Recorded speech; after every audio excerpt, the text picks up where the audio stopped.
শেখ, আমার প্রশ্ন হচ্ছে যে এমন একটা মসজিদ, যে মসজিদে কিছু মুসল্লিগণ ফরজ সালাতের পরে সম্মিলিতভাবে মোনাজাত করেন, দোয়া করে হাত উঠিয়ে, আর কিছু মুসল্লি ফরজ সালাতের পরে সম্মিলিত মোনাজাত করেন না।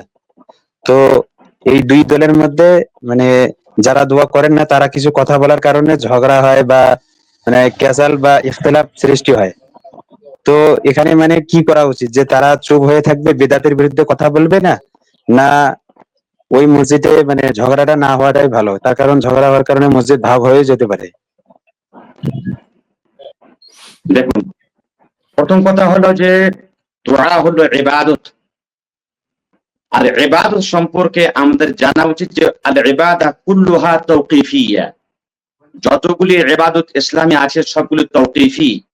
তাওকিফির অর্থ হলো যতক্ষণ পর্যন্ত আল্লাহ এবং আল্লাহ রসুলের পক্ষ থেকে সেই ইবাদত সম্পর্কে কোনো হাদিস না আসবে বা দলিল না আসবে, ততক্ষণ পর্যন্ত আমরা কোনো ইবাদতকে সাব্যস্ত করতে পারবো না।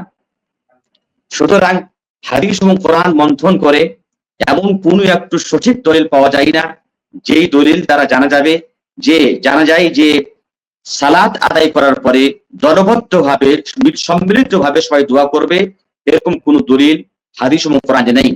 আল্লামা নাজির হোসেন মুহাদ্দিস দেহলভী রাহমাতুল্লাহ আলাইহি এই দোয়া সম্পর্কে, ইজতিমাই দোয়া করবে বা করা জায়েজ, এ সম্পর্কে দুটি হাদিস পেশ করেছেন তার ফাতাওয়াতে, কিন্তু দুইটি হাদিস দুর্বল কমজোর। সুতরাং সঠিক হাদিস দ্বারা একথা প্রমাণিত নাই আল্লাহ নবী থেকে কিংবা সাহাবায়ে কেরাম থেকে যে নামাজের পরে সম্মিলিতভাবে দোয়া করা এটা নামাজের অংশ কিংবা এটা সুন্নত। বরং রাসূলুল্লাহ সাল্লাল্লাহু আলাইহি ওয়াসাল্লাম বলেছেন তাহরিমুহা আত-তাকবীর ওয়া তাহলিলুহা আত-তাসলিম। নামাজের প্রারম্ভতা হচ্ছে তাকবীরে তাহরিমা বলা এবং নামাজ শেষ হয়ে যায় সালাম ফেরার পরে। সালাম ফেললেই নামাজ শেষ হয়ে যায়। সালাম ফেরার পরে যতগুলি কাজ আমরা করি, সুবহানাল্লাহ পড়ি, আস্তাগফিরুল্লাহ পড়ি, আল্লাহু আকবার পড়ি, এগুলো নামাজের অংশ না। নামাজের অংশ না। কেউ যদি সালাম ফিরে মসজিদ থেকে বেরিয়ে যায় তাহলে তার নামাজ পরিপূর্ণ, নামাজে কোনো কমি এবং কমতি নাই। এবারে যেটা শরীয়ত সম্মত না বা শরীয়ত কোনো প্রমাণ নাই এবং সেই ইবাদতকে মানুষ করে থাকে, এটা কি বলা হয়? বিদআত। এটা কি বলা হয়? বিদআত।